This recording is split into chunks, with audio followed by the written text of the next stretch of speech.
Bismillahirrahmanirrahim. Assalamualaikum warahmatullahi wabarakatuh. Alhamdulillahirrahmanirrahim. Pada kesempatan kali ini, saya bernama Rifki Hidayat, kelas 6S, ingin mengumpulkan tugas UAS untuk lesson planning, yaitu dalam menjelaskan rencana pelaksanaan pembelajaran. Oke, dalam rencana pelaksanaan pembelajaran yang tugaskan adalah kompetensi dasar, tujuan pembelajaran, kegiatan pembelajaran, dan penilaian. Nah, pada kali ini saya akan menjelaskan bagaimana saya mengajar dan kenapa kegiatan pembelajaran sehingga rencana pelaksanaan pembelajaran yang saya buat ini seperti ini. Yang pertama, saya ingin memberitahu bahwa pembelajaran kali ini yaitu pembelajaran bahasa Inggris untuk kelas 5 pada semester 1 untuk pertemuan kedua, ya. Dalam judul I Have Many Friends, ya. Saya mengajar dalam 70 menit. Dua kali jam pelajaran, jadi 1 jam pembelajarannya itu 35 menit dan saya mendapatkan waktu 70 menit untuk 1 kali pertemuan, dan pertemuan kali ini adalah pertemuan yang kedua. Kompetensi dasar yang pertama, kompetensi dasar itu menyangkut mendengarkan, berbicara, menulis, ya. Untuk kompetensi dasar yang pertama mendengarkan, memahami makna 2 kalimat sederhana yang disampaikan, merespon instruksi sangat sederhana secara verbal dalam konteks kelas, ya. KD-nya ini kita untuk merespon instruksi sangat sederhana ini, contohnya ketika guru bertanya tentang kabar dan lain-lain, itu si murid sudah bisa menjawabnya. Lalu berbicara, mengungkapkan diskusi sederhana dalam bentuk dialog, ya. Dalam bentuk dialog, dan guru harus sering berdialog untuk murid dengan berbahasa Inggris. Lalu menulis, menafsirkan informasi yang disajikan dalam wacana, membaca nyaring dengan ucapan tekanan dan intonasi secara tepat dan berterima yang melibatkan kata, frase, kalimat yang sangat sederhana. Lalu menulisnya itu kata-kata yang berhubungan dengan tema. Tema kali ini kan I have many friends, jadi yang berhubungan have friends itu, ya. Lalu menyalin dan menulis kalimat sangat sederhana, secepat, cara tepat, dan berterima. Nah, lanjut kita ke tujuan pembelajaran. Tujuan pembelajaran yaitu siswa mampu memperkenalkan diri dan memperkenalkan temannya di depan kelas. Nah, karena pembelajaran ini secara daring atau online, maka temannya maka si murid harus bisa mengenalkan dirinya, berbahasa Inggris, dan mengenalkan temannya. Lalu yang kedua adalah siswa mampu membaca teks yang ada di buku, ya. Jadi siswa harus bisa membaca dengan benar, ya, teks yang telah disediakan. Siswa mampu menjawab pertanyaan berdasarkan isi teks. Jadi di teksnya ini, siswa itu akan mendapatkan soal di bawahnya. Lalu siswa membaca dialog yang ada di buku. Siswa mampu melengkapi dialog dengan memilih kata yang ada dalam kotak. Nah, jadi pada pertemuan kali ini saya akan menjelaskan untuk sebuah teks dan juga dialog kepada murid-murid saya.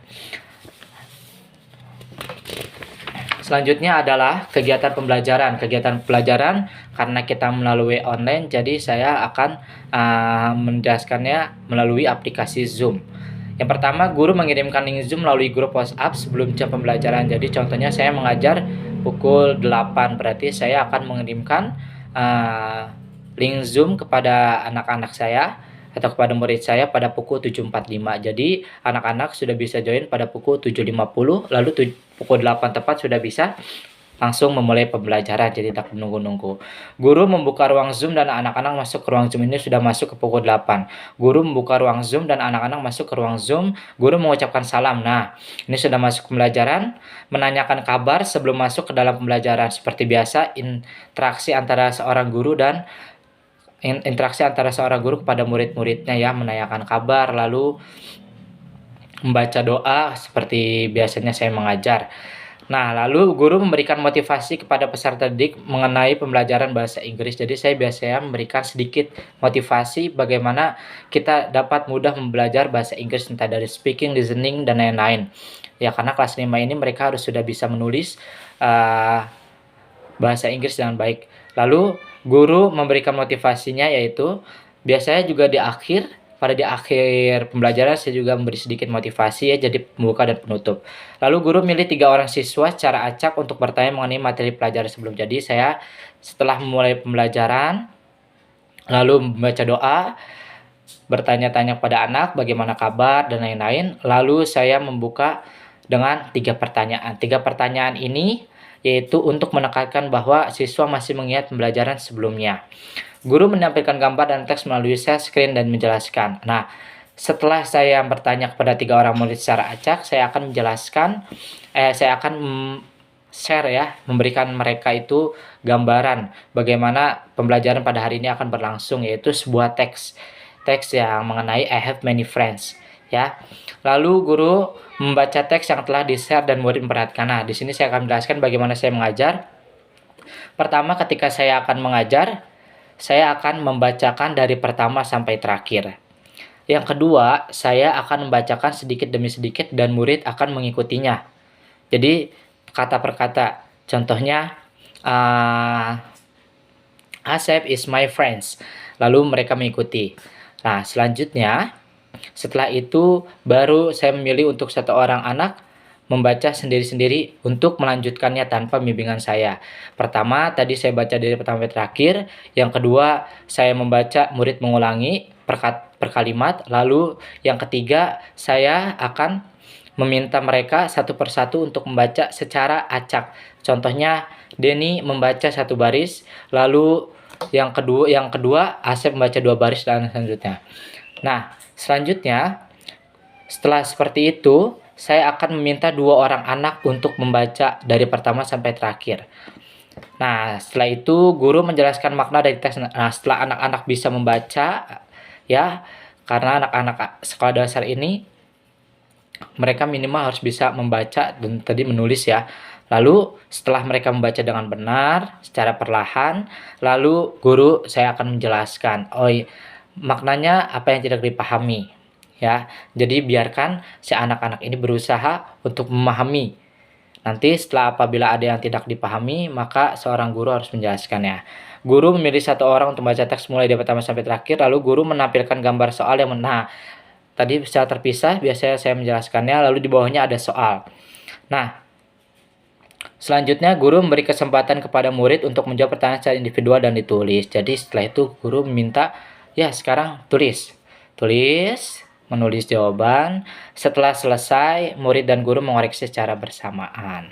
Nah, dialognya di mana? Dialognya nanti tadi itu ada di dalam teks. Biasanya dalam teksnya itu sudah ada dialognya.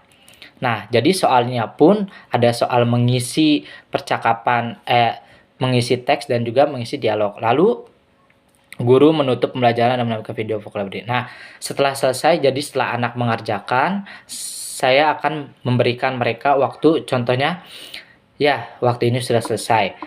Setelah itu contohnya satu persatu harus bisa menjawab pertanyaan, jadi mengoreksinya secara barengan karena melalui online. Nah, setelah selesai murid bersamaan, guru menutup pembelajaran. Jadi setelah itu guru menutup pembelajaran dan menambahkan video vocabulary mengenai materi. Nah, ini untuk belajar listening. Ya, jadi anak-anak biasanya kalau saya itu terakhir saya akan meminta anak-anak untuk melihat video. Ya, di situ ada vocabulary, contohnya cuma 3 aja vocabulary untuk hari ini yang akan mereka lancarkan untuk latihan berbicara. Nah, guru akan beri tugas hafalan sebanyak 5 buah kalau dalam RPP saya. Paling kalau karena tadi tergantung muridnya ya, bisa jadi kadang juga 3, kadang 5, ya maksimal 5 kalau saya. Nah, pada kali ini tadi ya seperti tadi, jadi saya mengajar, yang pertama intinya dalam mengajar itu tidak boleh lupa mengulang materi yang sebelumnya telah diajarkan, karena itu untuk menekankan bahwa si anak ini sudah paham pembelajaran sebelumnya. Ya, lalu setelah itu membuka, kalau di sekolah saya karena sekolah SDIT, jadi biasanya harus memulai dengan doa yang sudah dikelompokkan, jadi sudah disetujui. Lalu setelah itu penutup, dengan penutup tidak lupa untuk mengucapkan salam dan berterima kasih, mengucapkan terima kasih kepada murid-murid karena telah masuk ke ruang Zoom dan mengusahakan pembelajaran. Nah, karena pada pembelajaran online ini banyak sekali murid yang mengeluh untuk kendala sinyal. Maka saya biasanya memberikan partisipasi untuk mengucapkan terima kasih, dan terima kasih. Lalu penilaiannya apa yang akan saya nilai, yaitu hasil jawaban ya. Hasil jawaban dari mereka, dan juga nanti mereka biasanya menyetorkan hafalan kosakata, bagaimana cara mereka mengucapkan kalimat tersebut. Ya, cukup sekian dari saya. Kurang lebihnya mohon maaf. Jadi kurang lebih seperti itu apa yang telah saya rancang pembelajaran. Wassalamualaikum warahmatullahi wabarakatuh.